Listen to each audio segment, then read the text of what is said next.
Hey everyone, welcome back. If you're seeing a login error while you're trying to sign into the TD Bank app, this usually means a credential or a verification issue.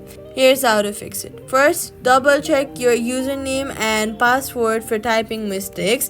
If needed, tap on the forgot password and then reset your login details.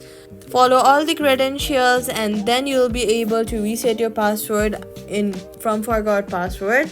After that, make sure that your internet connection is stable. Try switching between Wi-Fi and mobile data if needed. Then swipe up from the bottom of your screen, look for TD Bank app and then swipe it away. Then restart your phone and try logging in again. If you recently changed your password, wait a few minutes before trying again. Once corrected, you should be able to log in into the TD Bank app without any errors, and that's it. Subscribe for more quick fixes.